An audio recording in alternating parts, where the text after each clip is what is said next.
পিন্ধি লোৱা যোৱা টি চাৰ্ট চাৰ্ট যি আছে পিন্ধি ল'বা যোৱা চয় বুলি কয় ন চয়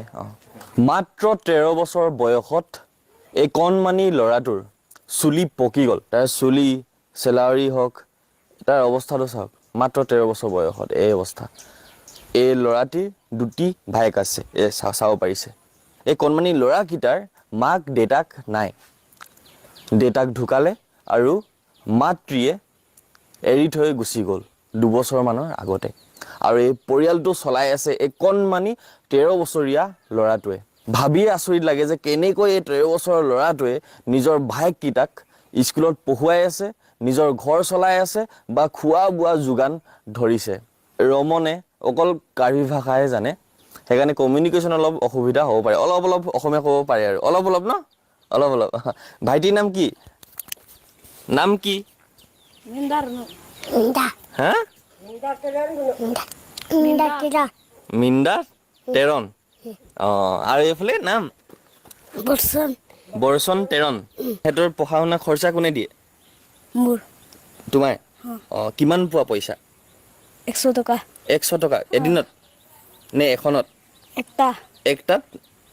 100 টকা এনেকৈ কিমানটা বনাব পাৰা এদিনত একটাই বনাব পাৰা আৰু ঘৰত খোৱা বোৱা টঙাল তুলি পেলাই নিজে মানে তুমি নিজৰ খৰচা নিজে উঠোৱা তুমি স্কুল গৈছা নাই নাযায় তুমি নোযোৱা ভাইটিকেইটা যায় ভাইটিকেইটা খৰচা নহয় জানো খৰচা হয় খৰচাটো কোনে তোলে তোমাৰ হয় চৰকাৰী ঘৰ পকা ঘৰখনৰ ক্ষেত্ৰত একো অসুবিধা পোৱা নাই কিন্তু ঘৰখনৰ ভিতৰত যেতিয়া আমি প্ৰৱেশ কৰিছো ঘৰখনৰ আচল পৰিস্থিতি দেখা পাইছো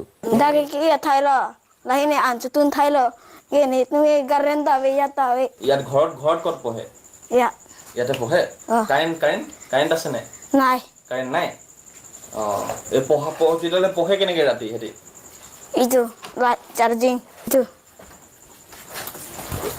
চাৰ্জিং লাইটটো জ্বলাই লৈ পঢ়িবলৈ ঠিকে তাৰপৰা সেইটো কিতাপ পত্ৰবোৰ ক'ত কিতাপ বুক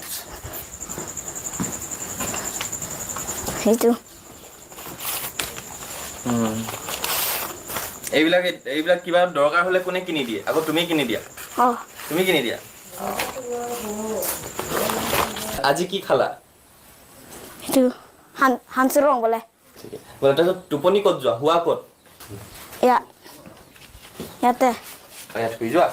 কি কাপোৰ কি পাৰা কাপোৰ এইটো পাৰা এইকেইটাতে হৈ যায় ফেন নাই ফেন গৰম নালাগে এইফালে হৈছে এই কণমানিকেইটাৰ এনায়েক তেখেতে ভালকৈ দেখিছে ভালদৰে খোজকাঢ়িবলৈ নোৱাৰে অকল অসুবিধা হয় খোজকাঢ়িবলৈ ল'ৰাকেইটাক চোৱা চিতা আচলতে বয়সত চোৱা চিতাও কৰিব নোৱাৰে যেন তেন তেওঁ এতিয়া ধৰক এই ল'ৰাকেইটাই চাই বুলি ক'লেও বেয়া নহ'ব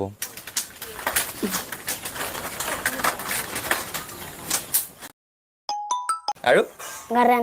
কাৰেণ্ট তাৰপিছত আৰু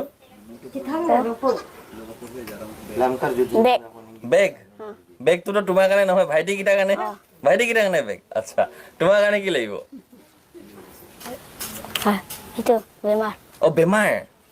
বেমাৰ ঠিক কৰি দিব লাগে মানে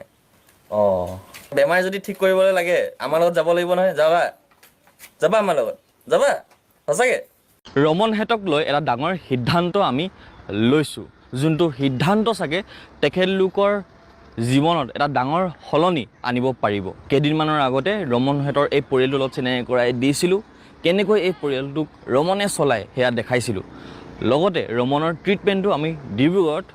কৰাইছিলোঁ এতিয়া ট্ৰিটমেণ্টৰ পাছতে আটাইতকৈ ডাঙৰ সিদ্ধান্ত যে এই কণমানি ল'ৰাকেইটাক আমি কেনেকৈ এটা ভাল দিশত লৈ যাব পাৰোঁ সেইকাৰণে মই ভাবিলোঁ যে এখন স্কুলত যদি এডমিশ্যন লগোৱাই দিব পাৰোঁ য'ত হোষ্টেলত থাকি মেলি তেখেতলোকে নিজৰ পঢ়া শুনা কৰিব পাৰে তাতকৈ ভাল কথা একো হ'ব নোৱাৰে সেইকাৰণে আজি ৰমন আৰু ৰমনৰ মাজু ভাইকক এখন স্কুললৈ লৈ আনিছোঁ এয়া হৈছে ৰমন আৰু ৰমনৰ মাজু ভাইক প্ৰথমতে স্কুল নিয়াৰ প্ৰথমতে অলপ বজাৰ কৰোঁ ভাবিছোঁ যিহেতু দেখিছে নহয় কাপোৰ কানি কি পিন্ধি আছে স্কুলৰ ড্ৰেছটো একদম ৱেষ্ট কাৰ্বি আংলঙৰ পৰা পিন্ধি আহিছে এই কণমানি ল'ৰাটো সেইকাৰণে ইয়াক অলপ সলনি কৰোঁ বুলি ভাবিছোঁ দিলে হ'বনে চব এনেকুৱা দিলে হ'ব চিম্পুল আৰু চিম্পল ন বিন্দাছ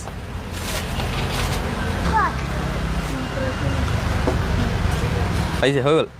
অঁ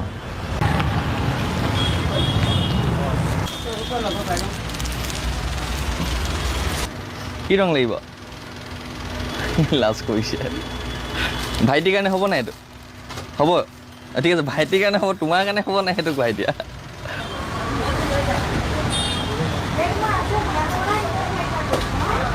হৈ যাব তো কচোন লাগিছে লাগিছে অঁ ভৰাই লোৱা অঁ বঢ়িয়া মানে